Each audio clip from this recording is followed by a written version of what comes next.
Hi, I'm Joyce Oreña, Beauty and Wellness Editor of Vogue Philippines, and this is In Vogue.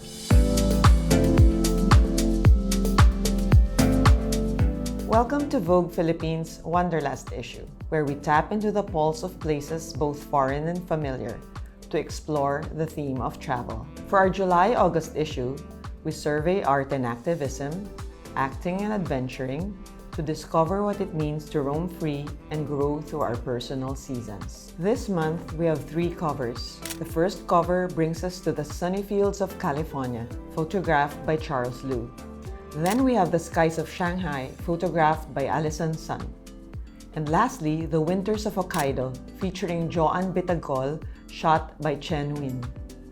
Each cover has the phrase, "The eye has to travel," which is a nod to the late Vogue editor Diana Vreeland, who believed in visual exploration and seeking out new experiences. For this cover, our team flew to Japan to shoot this beautiful fashion editorial with the multi-talented Jo Ann Bitagcol.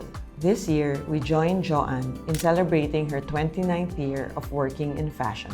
Jo Ann has been everywhere in the industry, on the runway as a model, behind the scenes as a photographer, and in the studio as a designer. It was only fitting to celebrate her many roles, and we wanted to do that by traveling back in time, paying an homage to one of the most legendary editorials in fashion history, the Great Fur Caravan. And when the Lux Nomad invited Vogue Philippines to experience Hokkaido, we knew it was the right time to retell this story through the eyes of female Asian creatives. Our shoot was done by an all-woman, all-Asian team consisting of Chinese photographer Nguyen, Japanese hair and makeup artist Mao Duli, and styled by our deputy editor Pam Quiñones. The references for the shoot mixed Nguyen's fashion images in China with Peter Lindbergh's 1999 Ice campaign. The result was both distinctively Asian and universally elegant. Tisha Almasan, who wrote this story, comments on the delicacy of Nguyen's images, how gentle, considered, and intimately feminine they are. Jo Ann, who has an affinity for Japan, wears pieces by Japanese designers like Rei Kawakubo and Filipino designers like Dennis Lustico. Before Jo Ann broke into fashion, she was working at a cotton mill factory in Bulacan. But 2 years later, when she was 18, she quit that job and was discovered at a pansiteria where a group of creatives noticed her chatting with a friend. During the shoot, our biggest challenge was the cold. Jo Ann wasn't expecting the climate, but that didn't stop her from finding her element in front of the camera. And after the shoot, Jo Ann shared how close she felt to the team and to the nature around her. I think traveling for this shoot gave the team a chance to feel how even when you're away from home, you can still feel at home in your skin and with your community. That's something that happens when you're with people who support you, who share your vision, and want to see you shine. On to the next cover, we return to California in brighter days, shot by Charles Liu. Shot in the Sierra Pelona Mountains, these photos capture the super bloom that happens every spring, when the countryside erupts in wildflowers. This story pays tribute to the beauty of spring and youth through images that are light, dreamy, and cinematic. Soari Cohen, who styled these pieces, chose a retro bohemian look that felt effortlessly cool and free-flowing. The images also have a filmy sheen that evokes a sense of nostalgia that still feels timeless and wistful in the way that Hollywood classics do. And for our third and last cover, we visit Chongmin Island on the outskirts of Shanghai in Out of Town, shot by Alison Sun. This fashion story, directed and styled by Alexander Dornelas, was shot in empty lots where the organic and industrial collide.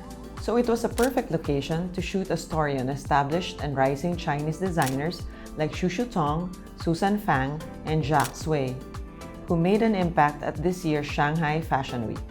These pieces reimagine tradition through noble fabrics, lively embellishments, and playful layering, which balance sophistication with cultural storytelling.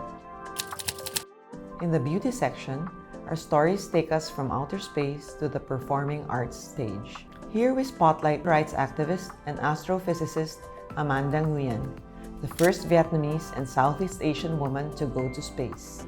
Amanda authored the Sexual Assault Survivors Bill of Rights, which was passed into law in 2016. Her advocacy shows us that it's possible to move beyond the greatest obstacles, and that when we're going through hard times, we don't have to travel alone. Amanda is intentional about bringing her community with her, raising women to new heights, and finding joy through justice. In this next story, written by Nana Nadal, we meet Theater Group Asia, a collective that brings Filipinos from the local and international scenes together in cast and crew. This August, TGA is set to open Into the Woods with an all-Filipino cast. The artistic director and co-founder Clint Ramos tells us they aim to create a version of Into the Woods that considers the Filipino condition. So we can expect the original book and music, but look forward to seeing Filipino sensibilities and aesthetics infused in the staging. For this feature, photographers Arto Nepomuceno and Maru Tepe captures the cast in full character. Lea Salonga as the witch, Ariel Jacobs as Cinderella, Titin Villanueva as Little Red Riding Hood, and more. With all shows sold out, it's clear that audiences are excited to see Into the Woods on our home turf. I think that's because it reminds us that fairy tales are more than bedtime stories. They have the power to transport us, teach us, and move us to tears or laughter. It gets us to face the darker parts of ourselves and find hope in the places where our paths converge. In the culture section, Deputy Editor Chicky Lopa shares her trip to the Khao Art Forest, a nature art sanctuary in Thailand. Located 3 hours from Bangkok, the art forest has large-scale contemporary pieces and site-specific installations by artists from all over the world. Tricky recalls being greeted by Louis Bourgeois' sculpture in an open rice field and watching the sunset next to Richard Long's Madrid Circle. The forest was envisioned by art patron and founder Marisa Cherubano, who wanted to present art that was grounded in its environment. So some of the pieces were commissioned specifically for the forest and make use of the area's local materials. Tricky talks about meeting art in its own terrain, but also stepping outside our comfort zones and seeing ourselves as part of that terrain.